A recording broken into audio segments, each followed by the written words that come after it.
Focus, people. Let's get focused. It's your boy Tone 202 back up in his house. One more again. All right. Uh, was fielding some comments on one of my videos talking about the Pats. A lot of people are like, Tone, you don't know what you're talking about. I'm like, that's exactly right. I don't know all that you people know because you people are immersed into the game, and I haven't watched a full game in 15 years. So that is not criticizing me at all because I say it over and over and over again. This channel is not for sports people to come here and find out some stats, even though I can throw a few of them at you.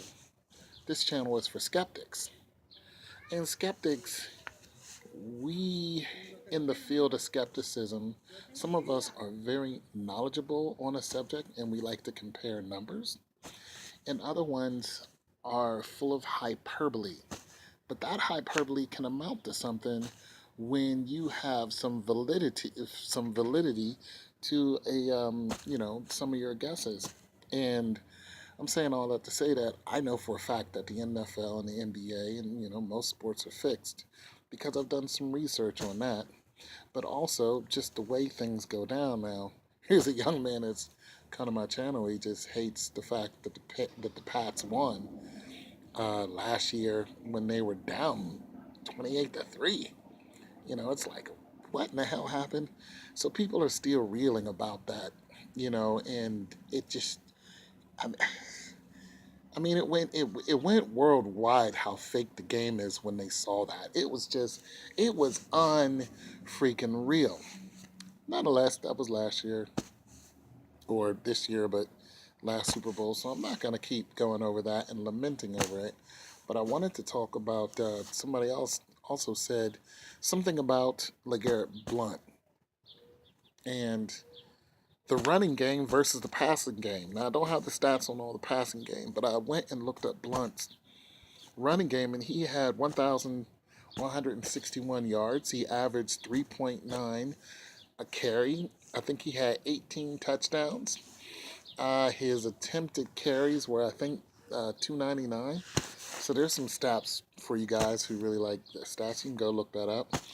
And so, when I look at somebody who had 1,000 yards, I'm like, you know what I'm saying? That's not too terrible. And shoot, I can't do it. And then they also said that Blunt carried the Pats when Brady was out for 4 games.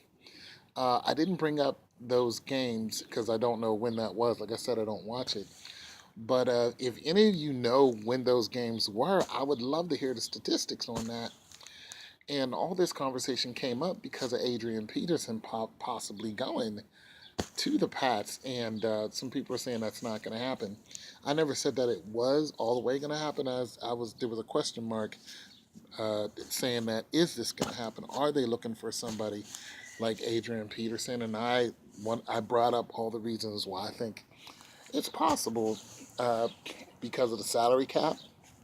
Belichick doesn't play when it comes to salary cap. He will get rid of pretty much everybody but Tom Brady. It reminds me of when Jerry Rice was playing. His quarterback was like, "I'll get rid." His quarterback was like, Jerry Rice first, because Jerry Rice was that dude. You know what I'm saying? So it's Belichick and Brady, and everybody else is expendable. I don't care who you are. That's just the way it is when it comes to the salary cap. So Belichick never smiles, and that's for a reason because he's 100% business. Nonetheless, getting back to Blunt and the need for another running back, I can't really say that they would need Peterson, but I would say it would be a compliment to the team, if not for anything, ticket sales. And as far as Blunt is concerned, I don't even know how old Blunt is concerned. I didn't look up that stat. I guess I could look it up. But he's, I mean, over 1,000 yards. He's obviously still doing his thing. Now, when we look at the passing game, I mean, who's he got? Edelman. He's got Amidala. He's got Gronkowski. He's got. I mean, Tom Brady will throw to a lineman if the lineman is not too far down the field, and that's legal actually. I think you can throw to a lineman like 5 yards down the field or something like that, something crazy. But he's got James White. He's and what is James White exactly? Is he a he's not a is he a tailback? What is he? Yeah, what is James White? So he's got James White, but James White just turned the whole game out, in the Super Bowl. Not to harp on the Super Bowl again, but he was the one who, made that last play. And his knee was not down, so he did cross, the field legally, over the goal legally. Excuse me. I went through that play over and over and over again. I was trying to get a 3D effect where I can take it, spin it, and turn it around, but my Mac can do stuff, but it doesn't allow me to do the way I wanted to do it. So what I'm gonna start doing is for the plays that you guys really want to pick apart, instead of showing you the video of it because of copyright reasons, what I'm gonna do is I'm gonna take a screenshot of the play, and then I'm going to dissect what happened in the play, and I'm going to add stuff to it, I'm gonna put numbers up there, rate of speed, so on and so forth, um, how fast the ball is going, because you really don't see that, and that's really important. Let me tell you why that's important. Because before Peyton Manning left, before he left and retired, Peyton Manning, okay, let's say this. Peyton Manning came into the game throwing the ball at almost 30 miles an hour. When he left, he could still throw the ball close to like 26, 27 miles an hour. His accuracy was something left to be desired, but nonetheless, he can still wing the ball that hard, even after that injury. Also, who was it? Not Joe Namath. It was, ah, played for San Francisco. Well, okay, we'll take Troy Aikman, played for Dallas. Troy Aikman was one of those quarterbacks who could throw the ball so hard when you catch it, it could snap your wrist. So, I mean, these guys could blow a hole in your chest with the ball. So that's important, the rate of speed. I mean, look at Cam Newton. I mean, when he first came into the game, he threw for 400 yards. He was winging that ball all the way down the doggone field. I mean, and Cam Newton is what, 6'4", about 225? He's huge. Now try to catch a ball from him at close range. 10 yard, do a button hook, boom, turn around, bow, right there in your chest. So that stuff matters, but we don't really see that kind of stuff. But nonetheless, that information is available. And it brings a whole new conversation when it comes to some of the plays that are actually happening, and we're guessing why this play went down like this. What happened with this play, and how come so and so did or didn't catch this ball, or things are, what I'm saying. And I like to look at that in a numeric form, because one, when you take when you look at Columbine, right? I know I'm all over the field with this one, but I'm just having fun. It's Sunday. It's beautiful out. When you look at Columbine, not Columbine. I'm sorry. When you look at the Combine, not Columbine, not the shootings.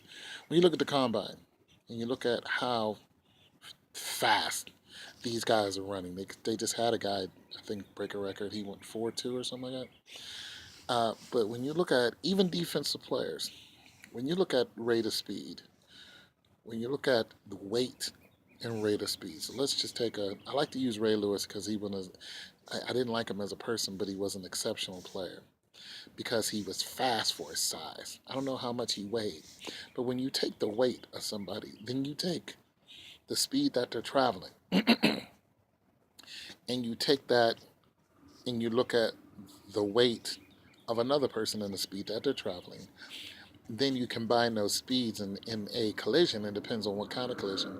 It could be head on, broadside, from behind, all kind of ways to get decked. Just ask RG3. But nonetheless, and that's one reason why RG3 always get hurt, because one, he was super fast. He was one of the fastest quarterbacks to ever come into the game, and he got hit, in college and got a concussion. Then when he came into the pros, happened again, and he hurt his knee, and it's pretty much it for him. Um, Nonetheless, but when you look at all those numbers, it changes your mind about the game. It changes your mind about what you're seeing. But just think if you had Deion Sanders who ran a 4.1 in the combine. He was ridiculous. Just think if you had Deion Sanders speed and you had or somebody with Deion Sanders speed and him coming down the field as a defensive player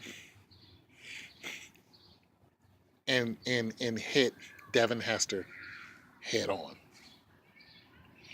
Could you imagine what kind of brain shock that would? I mean, it would be they would be finished. They would be finished like somebody would be doing a helicopter like Billy White Shoes Johnson. Somebody doing a helicopter. I'm just saying. So I'm looking at those stats, and I want to try to bring that out because I think it's important, especially when it comes to people getting hurt and things along that line. But as far as LeGarrette Blount is concerned, I think he's a good player. I think if he held down Tom Brady when Tom Brady wasn't there, I think you can't argue with that. I don't think they need Adrian Peterson. But if they do get him, I'm going to watch. I'm going to watch that game. I'm going to watch him. I'm not going to watch a full game, but I'm going to watch some of his highlights.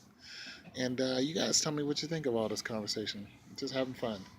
And you guys that come on my channel and start cursing and going, oh my God, and going off. Some of those comments I find them entertaining. Other ones I just go ahead and erase them. It's because it's just not even necessary. But yeah, it's your boy Tone 202. You guys enjoy your day. Don't forget to subscribe. Yeah, subscribe and give me some comments and we can get into it. Peace.